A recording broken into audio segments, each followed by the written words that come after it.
नमस्कार। आज हम श्री राम और उनके भाइयों के जन्म और नामकरण की पूरी दिव्य कहानी को समझने वाले हैं।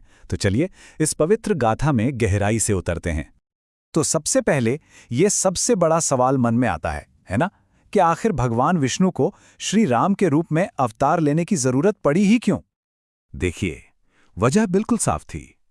मकसद था अधर्म को खत्म करना, खासतौर पर राक्षस राजा रावण के बढ़ते अत्याचारों को रोकना और धरती पर फिर से धर्म की स्थापना करना। तो चलिए थोड़ा पीछे चलते हैं और समझते हैं कि इस दैवीय अवतार की नींव कैसे पड़ी।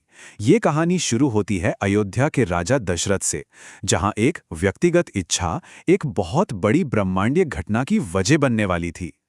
बात है अयोध्या की, जहां के प्रतापी राजा थे दशरथ।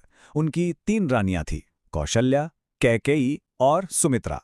सब कुछ था, लेकिन एक कमी थी। महल में किसी उत्तराधिकारी की किलकारी नहीं गूंजी थी, और ये चिंता इतनी बढ़ गई कि उन्हें एक दिव्य उपाय की तरफ मुड़ना पड़ा।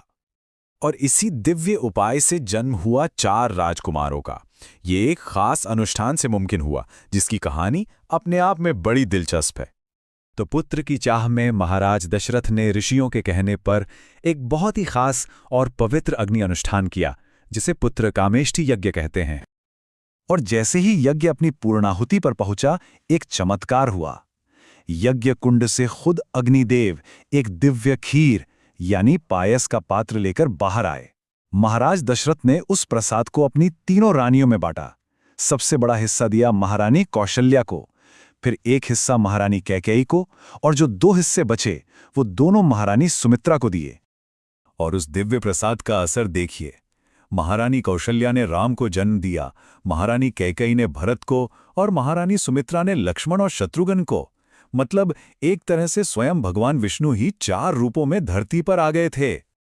आप जरा श्री राम के जन्म के उस खास पल की बात करते हैं।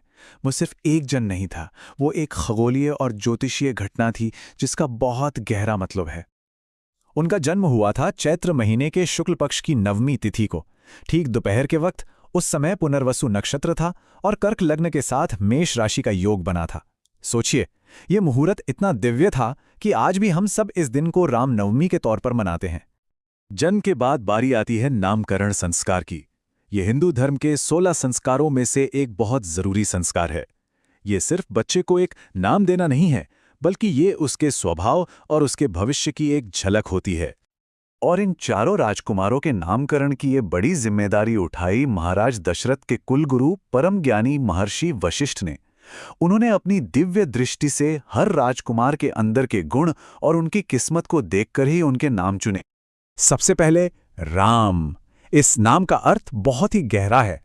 ऋषि वशिष्ठ ने कहा, रमते योगिनो यस्मिन् स रामः। इसका मतलब है, जिनमें योगी जन रमण करते हैं या आनंद पाते हैं, वही राम हैं। वो खुद आनंद, शांति और सारे शुभ गुणों का स्वरूप हैं। फिर कैकेयी के पुत्र को नाम मिला भरत। इसका मतलब है जो विश्व का भरण पोषण करे। ये नाम ही बता रहा था कि वो धर्म के रक्षक बनेंगे और सारी सृष्टि के पालनहार होंगे। सुमित्रा के एक पुत्र का नाम रखा गया लक्ष्मण, जिसका मतलब है जो शुभ लक्षणों से भरा हो। ये नाम श्री राम के प्रति उनके अटूट प्रेम और हर काम में उनकी मदद करने वाले उनके किरदार को दिखाता है।